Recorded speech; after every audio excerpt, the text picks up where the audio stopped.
ಈ ವಿಡಿಯೋ ಯಾರನ್ನು ಮೆಚ್ಚಿಸಬೇಕು ಅಂತ ಅಲ್ಲ, ಯಾರೇ ಒಳ್ಳೆ ಕೆಲಸ ಮಾಡಿದ್ರು ನಮ್ಮ ಕಡೆಯಿಂದ ಸಪೋರ್ಟ್ ಇದ್ದೇ ಇರುತ್ತೆ. ಎಲ್ಲರಿಗೂ ನಮಸ್ಕಾರ. ಈಗ ಡಿ.ಕೆ. ಶಿವಕುಮಾರ್ ಅವರು ಮುಖ್ಯಮಂತ್ರಿ ಆದರೆ ರಾಜ್ಯದ ಜನಗಳು ತುಂಬಾ ಕಷ್ಟ ಅನುಭವಿಸ್ಬೇಕಾಗತ್ತೆ, ಕಠಿಣ ಕ್ರಮಗಳನ್ನ ಕೈಗೊಳ್ತಾರೆ ಅನ್ನೋದು ತುಂಬ ಜನ ಅಂದ್ಕೊಂಡಿದ್ರು. ಆದರೆ ಡಿ.ಕೆ. ಶಿವಕುಮಾರ್ ಅವರು ಮುಖ್ಯಮಂತ್ರಿ ಆದಮೇಲೆ ಉತ್ತಮ ಕೆಲಸಗಳನ್ನ ಮಾಡ್ತಾ ಇದ್ದಾರೆ. ಅದರಲ್ಲಿ ತುಂಬ ಮುಖ್ಯವಾಗಿರೋ ವಿಷಯ ಏನಪ್ಪ ಅಂತಂದರೆ ಶಿಕ್ಷಣ. ಈ ಶಿಕ್ಷಣದ ಬಗ್ಗೆ ಏನಂತಂದರೆ ಪ್ರಾಥಮಿಕ ಶಿಕ್ಷಣಕ್ಕೆ ತುಂಬ ಒತ್ತನ್ನು ಕೊಡಬೇಕು ಅಂತೇಳಿ ಅವರು ಒಂದು ಆರ್ಡ್ರನ್ನ ಪಾಸ್ ಮಾಡ್ತಾ ಇದ್ದಾರೆ. ಏನಂತ ಅಂದರೆ ಈಗ ಖಾಸಗಿ ಸಂಸ್ಥೆಗಳು ಅಂದರೆ ಶಿಕ್ಷಣ ಸಂಸ್ಥೆಗಳು ಒಂದು ವಿದ್ಯಾರ್ಥಿ ಮೇಲೆ 50,000ಕ್ಕಿಂತ ಹೆಚ್ಚಿಗೆ ಫೀಸ್ನ ಪಡೀತಾ ಇದ್ದಾರೆ ಅಂತ ಅಂದರೆ ಅಂಥ ಶಿಕ್ಷಣ ಸಂಸ್ಥೆಗಳು ಗ್ರಾಮೀಣ ಭಾಗದಲ್ಲಿರುವಂತಹ ಸರ್ಕಾರಿ ಶಾಲೆಗಳನ್ನ ದತ್ತು ಪಡೀಲೇಬೇಕು.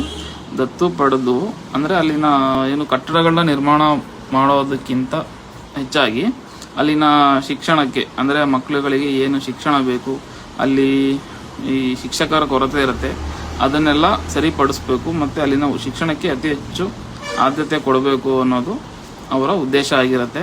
ಇದರಿಂದ ಗ್ರಾಮೀಣ ಭಾಗದ ವಿದ್ಯಾರ್ಥಿಗಳಿಗೆ ಉತ್ತಮ ಶಿಕ್ಷಣ ದೊರೆಯೋದಂತ ಗ್ಯಾರಂಟಿ.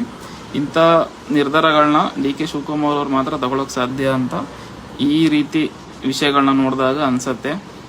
ಮತ್ತು ಇನ್ನೊಂದು ವಿಷಯ ಏನಂತಂದರೆ ಇದನ್ನೆಲ್ಲ ಈ CSR ಅಂದರೆ ಕಾರ್ಪೊರೇಟ್ ಸೋಷಿಯಲ್ ರೆಸ್ಪಾನ್ಸಿಬಿಲಿಟಿ CSR ಅಂತ ಏನಿದೆಯಲ್ಲ ಅದರ ಅಡಿಯಲ್ಲಿ ಬರುವಂಥ ಅಮೌಂಟನ್ನು ಶಿಕ್ಷಣಕ್ಕೆ ಉಪಯೋಗ ಮಾಡಬೇಕು ಅನ್ನೋದು ಇವ್ರ ಉದ್ದೇಶ.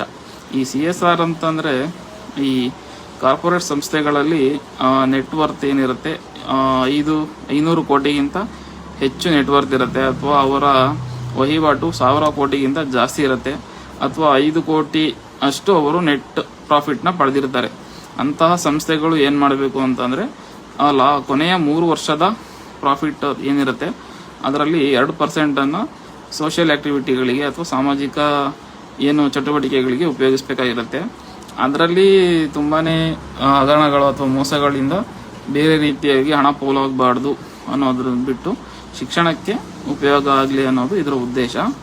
ಇದೇ ರೀತಿ ಅವರು ಆಡಳಿತ ನಡೆಸ್ತಾ ಹೋದ್ರು ಅಂದರೆ ಮುಂದಿನ ಬಾರಿ ಕೂಡ ಇವರೇ ಮುಖ್ಯಮಂತ್ರಿ ಆಗುವ ಸಾಧ್ಯತೆಗಳು ಜಾಸ್ತಿ ಇದೆ.